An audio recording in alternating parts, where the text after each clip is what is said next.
आज होता माझा हॅपी बर्थडे. वाव यार, मी पार्लरमध्ये एंट्री केल्या मला इतकं भारी वाटलं ना. थँक्यू दीदी आणि मम्मी. तर हे क्रेडिट तुमच्या दोघींना जातं. मला यासारख्या कॉल करत होत्या, कुठे आहेस. आमचा बाहेर जायचा प्लॅन होता, पण हे सगळं अनएक्सपेक्टेड होतं. मी पार्लरमध्ये गेल्यावरती बघितलं तर खूप भारी असं सरप्राईज असं डेकोरेशन केलं होतं.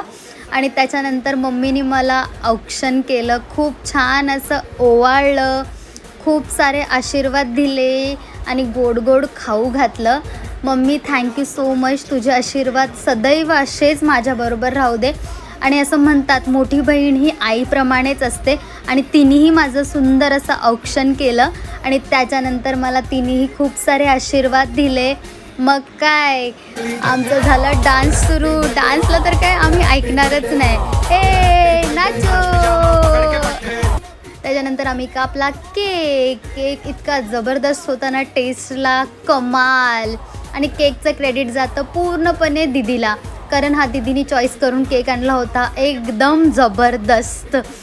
दीक्षा तू पण खा केक, ये. आणि त्याच्यानंतर सुरुवात झाली गिफ्ट्सला. तर तुम्ही बघू शकता, माझं खूप दिवसांपासूनची इच्छा होती की मला सोन्याचं ब्रेसलेट हवं होतं आणि ते माझ्या मम्मीने मला गिफ्ट केलं. Mummy thank you so much. त्याच्यानंतर मला रिंग पण हवी होती, ती पण डायमंडची, आणि ती मला माझ्या दीदीने गिफ्ट केली. थँक्यू दीदी.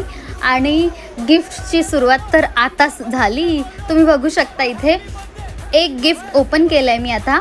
आणि गिफ्टमध्ये बघते तर काय, माझे लहानपणीचे दिवस मला आठवले. मला टेडी बिअर दिला आहे. Next gift, wow. आता ह्याच्यामध्ये काय असेल सरप्रायझिंग. तर इथे मला मिळालेलं आहे छान छोटंसं मॅसेजचं बुक, ज्याच्यामध्ये सुंदर सुंदर सिस्टर्स म्हणजे बहिणींचे मेसेज लिहिलेले आहेत आणि खूप छान थॉट्स आहेत त्याच्यामध्ये. Dairy milk chocolate. अरे बापरे, गिफ्ट्स तर काही संपतच नाही आहेत. बघूया ह्याच्यामध्ये काय आहे. तर ह्याच्यामध्ये मला मी दिले दीदीने, वाव मस्त फॉक्सचं डिओ, जबरदस्त आहे. आणि त्याच्यानंतर दीदीने मला दिलं एक सुंदर असं पुस्तक, जे माझ्या आयुष्याला कलाटणी देऊ शकतं, जे मी नक्कीच वाचेल. आणि त्याच्यानंतर मिळालेलं आहे मला ग्रीटिंग कार्ड. वाव, खरंच दीदी माझा दिवस खूप सुंदर बनवला. आणि ग्रीटिंगमधून आवाज येतो हॅपी बर्थडे टू यू. आणि मला गुलाबाची फुलं आणि मोगरा खूप आवडतो. दीक्षा थँक्यू. पार्लेजी बिस्किट, लहानपणीचे दिवस.